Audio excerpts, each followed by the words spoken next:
I caught my cheating wife when her affair partner showed up at her office party. The air was thick with the scent of pine and cinnamon, the office decked out in festive garlands and twinkling lights for the annual holiday party. I stood by the punch bowl, nursing a glass of spiked eggnog, my tie slightly loosened after a long day. My wife, Emily, was across the room, radiant in a deep green dress that hugged her curves, her laughter ringing out as she mingled with her colleagues. She was the star of the marketing department at Vantage Media, and tonight she was in her element, charming, confident, and effortlessly drawing people into her orbit. I'd always been proud of her, but lately something felt off. A nagging unease had been growing in my chest for months, and tonight it was about to explode into something I couldn't ignore. We'd been married for 7 years, together for 10. Our life in Chicago was comfortable. A cozy 2-bedroom condo in Lincoln Park, weekend brunches at our favorite cafe, and dreams of starting a family soon. But over the past year, Emily had changed. She'd started staying late at work, claiming tight deadlines for a big campaign.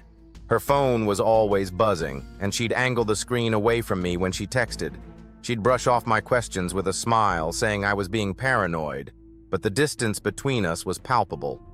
Our once passionate nights had dwindled to perfunctory kisses and separate bedtimes. I told myself it was just a phase, that her career was demanding, but deep down, I knew something was wrong. Tonight was supposed to be a chance to reconnect. Emily had invited me to the office party, insisting it would be fun to show me off to her work friends. I'd agreed, hoping to bridge the gap that had widened between us. But as I watched her flit from group to group, her eyes sparkling with a joy I hadn't seen at home in months, that unease grew sharper. I scanned the room, trying to place the faces she'd mentioned over the years. Sarah, her best friend in the department, Greg, the quirky graphic designer, Linda, the no-nonsense VP. But one man caught my eye, someone I didn't recognize. He was tall, with dark hair and a tailored suit, leaning against the bar with a glass of whiskey, his gaze fixed on Emily. Tried to shake it off, telling myself I was imagining things. But then I saw it, a fleeting moment when Emily's eyes met his across the room. It wasn't just a glance. It was loaded, intimate, the kind of look we used to share when we were falling in love. My stomach churned. I set my glass down, my hands clenching into fists. I needed air, but before I could step outside, Emily was at my side, her hand on my arm. "Having fun, Matt?" she asked, her voice bright but forced. Her perfume, the same jasmine scent she'd worn on our wedding day, hit me like a punch. "Yeah, it's great," I lied, forcing a smile. "Who's that guy by the bar? The one in the gray suit?" Her smile faltered for a split second, but she recovered quickly. "Oh, that's probably Ryan. He's new, started a few months ago, works in client relations. Why?" "Just curious," I said, my voice steady despite the storm brewing inside me. "You've never mentioned him." She laughed a little too loudly. "I don't mention everyone, silly. Come on, let's dance." She pulled me toward the dance floor, where a jazz band played a slow rendition of Winter Wonderland. I let her lead me, my hands on her waist, but my mind was elsewhere. Ryan. The name didn't sit right. I glanced back at the bar, but he was gone. As we swayed to the music, Emily chatted about the party, the campaign she'd just wrapped, anything but the man I'd seen.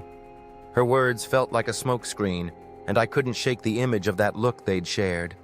An hour later, the party was in full swing. I'd excused myself to the restroom, needing a moment to clear my head. On my way back, I passed a quiet hallway near the conference rooms, away from the noise of the party. That's when I heard it. Emily's voice, low and urgent, coming from behind a partially open door. "Ryan, you can't be here," she hissed. "I told you not to come." My heart stopped. I froze, my breath catching in my throat. I edged closer, staying out of sight, my pulse pounding in my ears. "I couldn't stay away," a man's voice, deep, smooth, replied. "I needed to see you, Em. You've been dodging me all week."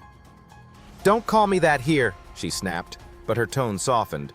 "This is too risky. Matt's here." "Matt's here?" The words hit me like a freight train. I leaned against the wall, my legs threatening to give out. I wanted to barge in to confront them, but something held me back.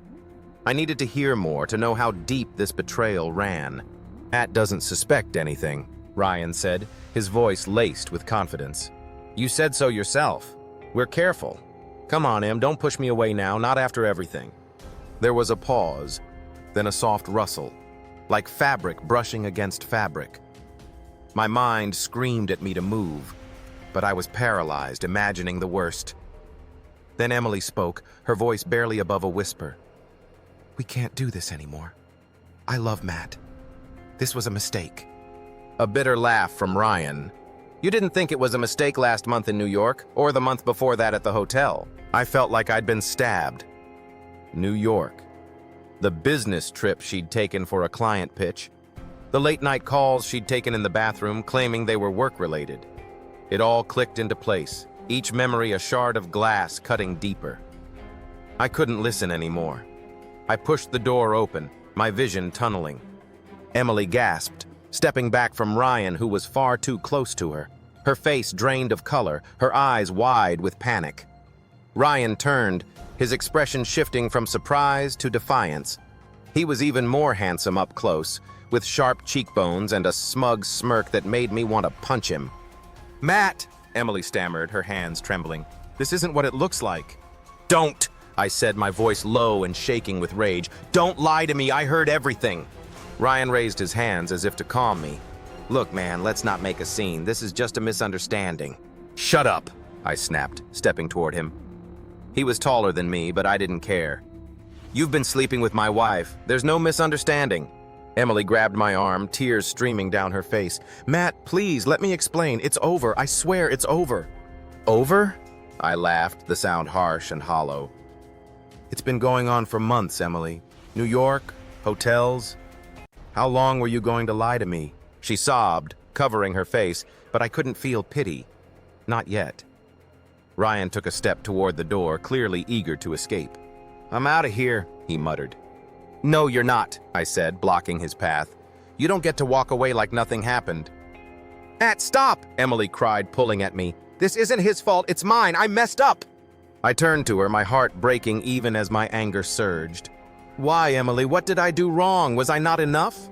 She shook her head, her voice choked with tears. It wasn't you. It was me. I got caught up in the attention, the excitement. I was stupid, and I'm so sorry. Her words didn't soothe the pain. They only made it worse. I stepped back, needing space, my mind racing. The party was still going on, the music and laughter a cruel contrast to the wreckage in this room. I looked at Ryan, who was watching us like a predator sizing up prey. Get out, I said, my voice deadly calm. If I see you near her again, you'll regret it. He hesitated, then nodded, slipping past me without another word. Emily reached for me, but I pulled away. Don't touch me, I said. I need to talk, but not here. We left the party separately, the drive home silent and suffocating. Over the next week, the truth came out in painful drips. Emily confessed to a 6-month affair, starting after a work event where Ryan had flirted with her. She'd been flattered, then tempted, then weak. They'd met up a dozen times, mostly during her late nights at work or trips. She swore she'd tried to end it, but Ryan kept pursuing her. I didn't know what to believe. We tried counseling, but the trust was gone. Every time she touched her phone, I wondered who she was texting.